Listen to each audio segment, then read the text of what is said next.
Hello and welcome back to our weekly program, The Voice of East Turkistan, established by the exiled East Turkestan government. The continuation of China's experiments on humans in East Turkestan under the pretext of the spread of the virus. Protests in Inner Mongolia continues and China claims the interference of foreign agents. Al-Qaradaghi's statement on the incident of tearing of the Quran in Oslo.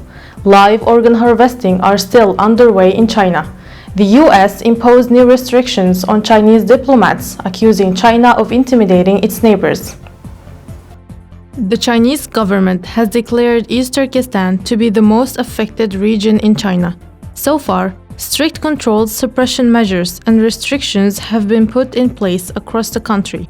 According to a source familiar with the situation, he said that they are subject to strict quarantine, although some have had positive results, while those who did not cooperate with the Chinese government in taking their measures were arrested. Experts say the Chinese government's actions are a violation of medical ethics, and the population, whether or not they undergo complex clinical trials, is at risk of taking traditional Chinese medicines. According to a confirmed source from an Uyghur woman to the Associated Press, that she was detained in China and that she felt weak and sick after being forced to take Chinese medicines, and that her co-detainees were forced to take off their clothes once a week to rub their skin with an ointment made of an unknown ingredient. Under the influence of the medication, they started feeling their skin burning and have a feeling of lethargy in their hands. They were released after more than a month and forced to be isolated in their homes. She added that officials in the Chinese government make daily visits to their homes and force them to take their traditional Chinese medicines, which are packaged in a white bottle of an unknown source and ingredient. Nor will they be arrested again. For 70 years, the Chinese government has used all kinds of hideous methods to control the people of East Turkestan, something that goes beyond human understanding.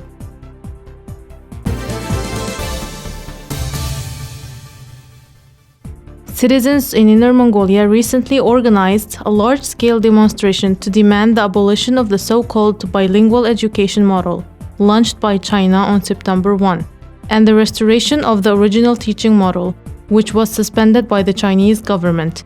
The government issued arrest warrants for 9 protesters. China described them as instigation by foreign forces.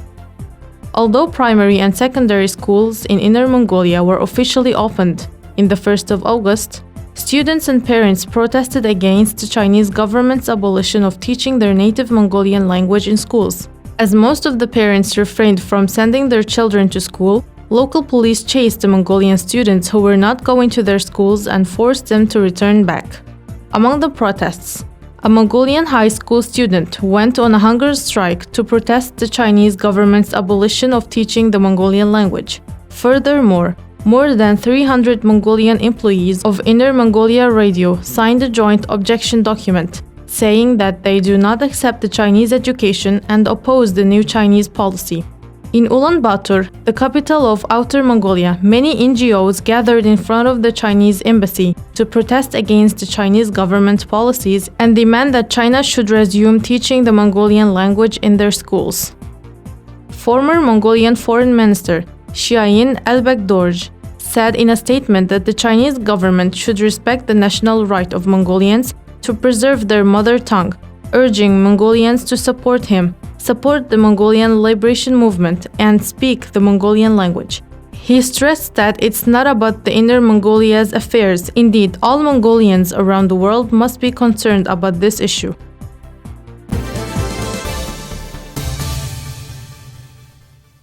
A conservative anti-Islamic group in the Norwegian capital, Oslo, organized a protest march in front of the parliament and the Quran was torn down.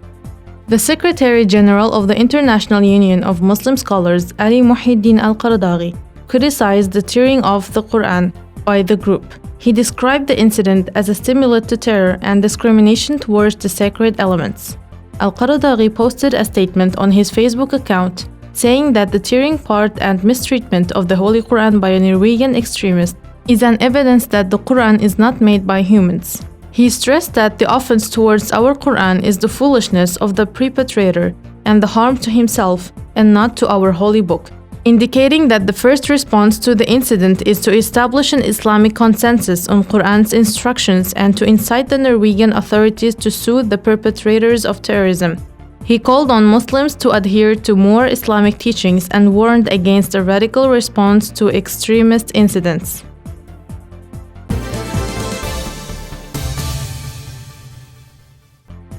Recently, following the Chinese Committee for Political and Legal Affairs disinfection operations against the Falun Gong practitioners, the Chinese National Health Commission issued regulations for the administration of clinical application of human organ transplant technology. The new regulations include lifting restrictions on medical institutions that have implemented human organ transplant technology, a series of original demands, and easing restrictions. Wang Jian, a spokeswoman for the Falun Gong Victims International, talked about the new regulations and indicated that the crime of murder will be more widespread. After revealing the transplant background of Falun Gong practitioners in 2006, China issued a temporary regulation on organ transplantation technology in order to deceive the international community, warning that many hospitals would participate through so-called transplant technology. In fact, many hospitals that do not have transplants have also been forced to perform these operations.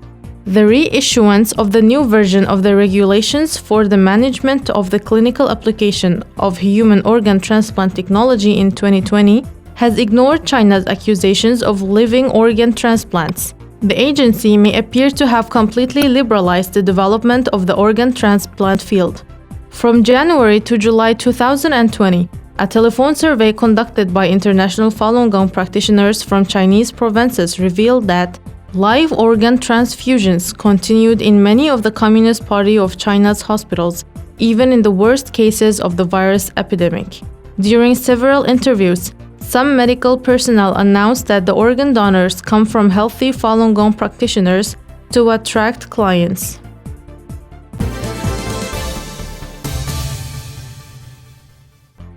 The U.S. Secretary of State Mike Pompeo announced on September 2 that Washington would impose new restrictions on the activities of Chinese diplomats in the United States and strengthen diplomatic relations between the United States and China of mutual benefit. These events are among the latest series of actions taken by the Trump administration against Beijing. Mike Pompeo accused China in a press conference of bullying its neighbors and publicly violating international maritime law agreements.